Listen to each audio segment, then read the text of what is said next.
Assalamualaikum warahmatullahi wabarakatuh. Anak-anak, hari ini kita bisa bertemu lagi meskipun hanya lewat video. Anak-anak, saya harap tetap semangat belajar, tetap jaga kesehatan. Hari ini kita akan mempelajari lanjutan materi yang kemarin. Kalau kemarin kita sudah belajar tentang permutasi, sekarang kita akan belajar tentang kombinasi.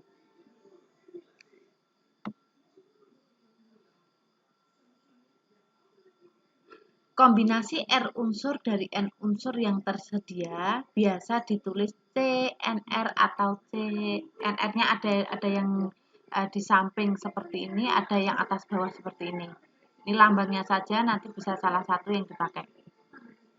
Oke. Adalah banyak cara mengelompokkan R unsur yang diambil dari sekumpulan N unsur yang tersedia. Beda antara permutasi dan kombinasi adalah tentang urutan. Kalau permutasi itu urutannya diperhatikan.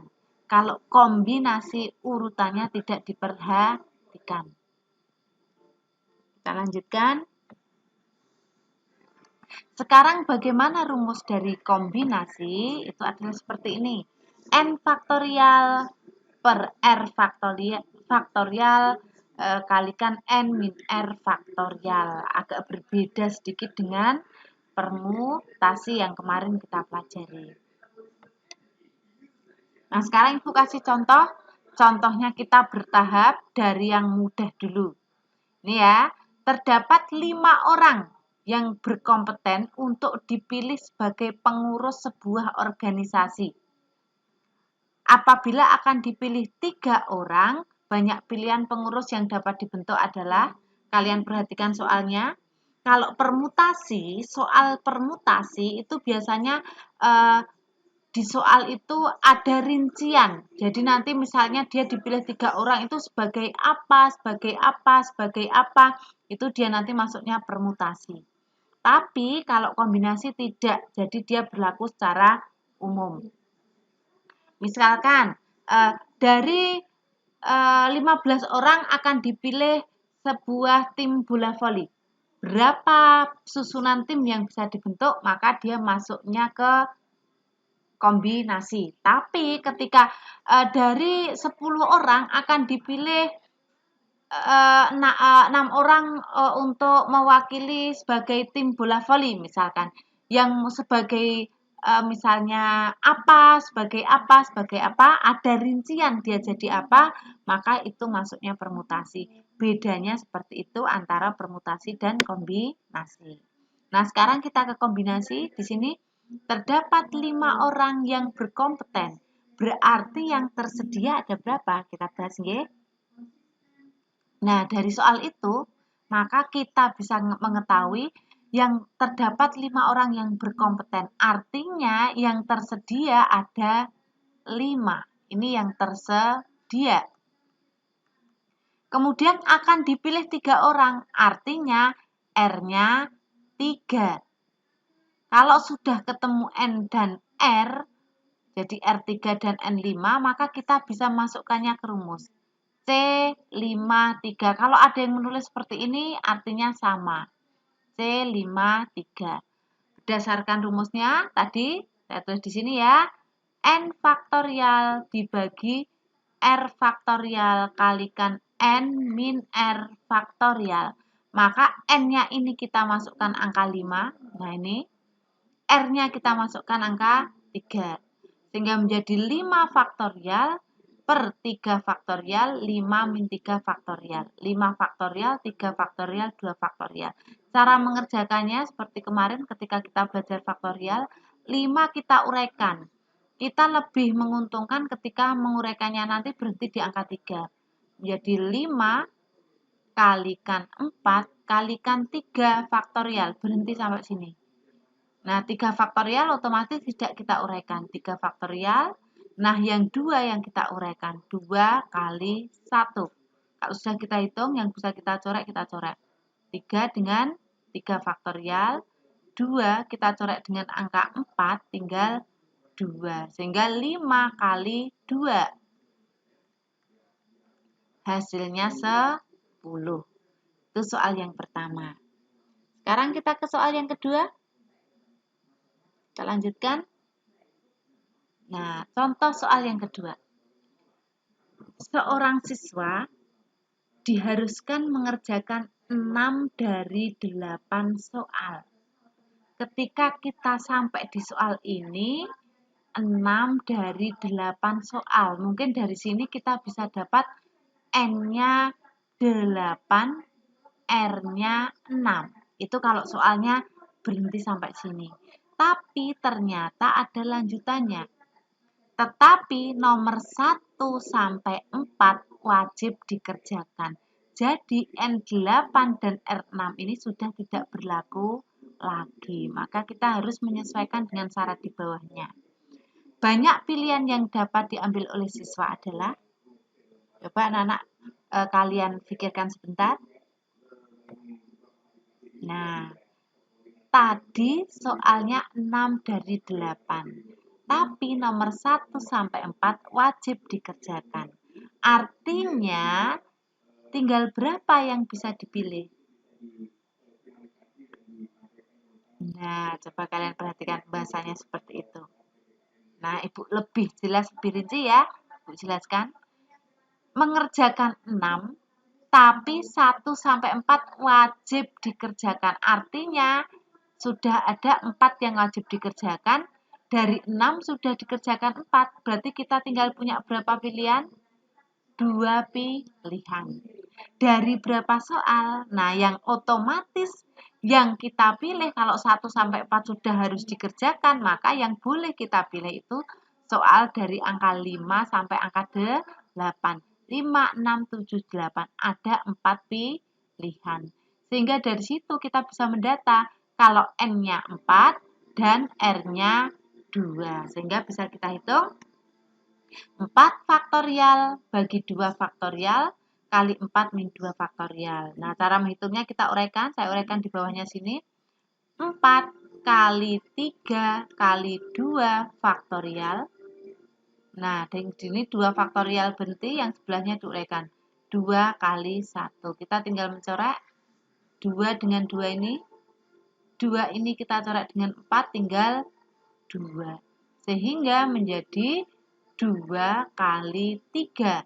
Hasilnya 6. Itu untuk contoh soal nomor 2. Sambil kalian pahami nggih. Lanjut ke soal berikutnya. Soal nomor 3. Dari sebuah kantong yang berisi 10 bola merah dan 8 bola putih, akan diambil 6 bola sekaligus secara acak. Banyak cara mengambil 4 bola merah dan 2 bola putih. Jadi yang 10 ini nanti mau diambil sebanyak 4 dan yang 8 ini nanti mau diambil sebanyak 2. Pengertiannya kan seperti itu. Sekarang Ibu tampilkan jawabannya, kalian cermati. Nah, ini mengambil 4 bola merah dari 10 bola merah. Artinya R-nya 4, N-nya 10. Nah, penyelesaiannya seperti itu. Coba perhatikan. Nah, ya, lihat mencoreknya. 3 sama 9. Oke, gitu ya. Kemudian yang kedua, 2 bola putih diambil dari 8 bola putih. Nah, kalau kalian masih belum jelas, Ibu ulangi, Ibu jelaskan sekali lagi. Coba. Tadi dari 10 bola merah diambil 4. Artinya C10 4. Seperti tadi, 10 faktorial dibagi 4 faktorial, 10 kali 4 faktorial. Ini ya, perhitungan ini yang akan Ibu perjelas. Nah, ini kalian boleh menguraikannya dari besar yang di belakang, ini yang kecil ke besar ya ini.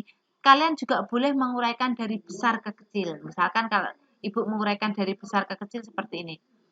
10 diuraikan. Kita lebih menguntungkan kalau berhenti di angka 6. Maka 10 saya uraikan. 10, 9, 8, 7, 6 faktorial. Berhenti. Kenapa berhenti? Karena nanti dia mau dicoret dengan 6 faktorial. 6 faktorial yang ini. Ini tidak kita uraikan. Akan tetapi 4 faktorial ini harus kita uraikan. 4 kali 3 kali 2 kali 1. Kalau sudah kita coret dulu. 6 kita coret dengan 6. Kemudian 4 kita coret dengan berapa? Dengan 8, betul. 4 kita coret dengan 8, masih tinggal angka 2. 3, ini 3 dicoret dengan 9, tinggal angka 3. Masih ada angka 2 di sini. 2 dicoret dengan angka 2, sehingga tinggal 1.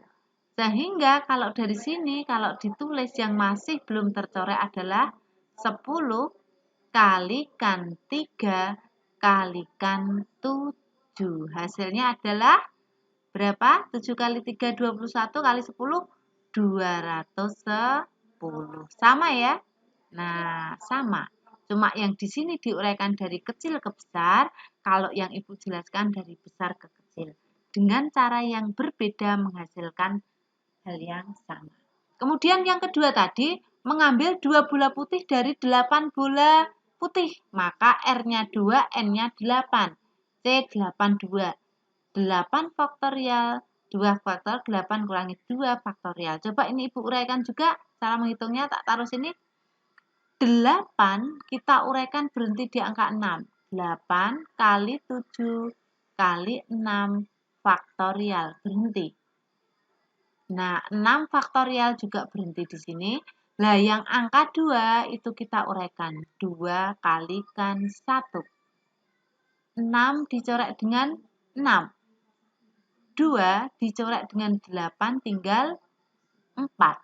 Sehingga menjadi 4 kali 7. Nah, kalau 4 kali 7 hasilnya 28. Coba anak-anak kita cermati tadi kalimatnya. Ibu kembali ke soal lagi. Kita cermati kalimat dari soalnya tadi.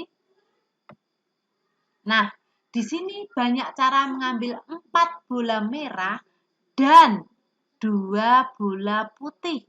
Maka itu jadi kesatuan.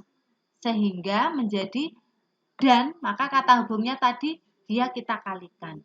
Ketika mengambil 4 bola merah kita dapat angka 210. Dan ketika mengambil bola putih kita dapat angka 28.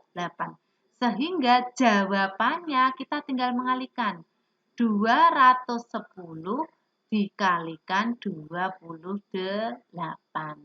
Silahkan dicari hasilnya. Itu ya anak-anak ya. Penjelasan Ibu semoga bisa kalian terima dengan baik. Tetap semangat, nanti kalian pahami lagi. Kalau masih ada pertanyaan, boleh bertanya di kelas. Assalamualaikum warahmatullahi wabarakatuh.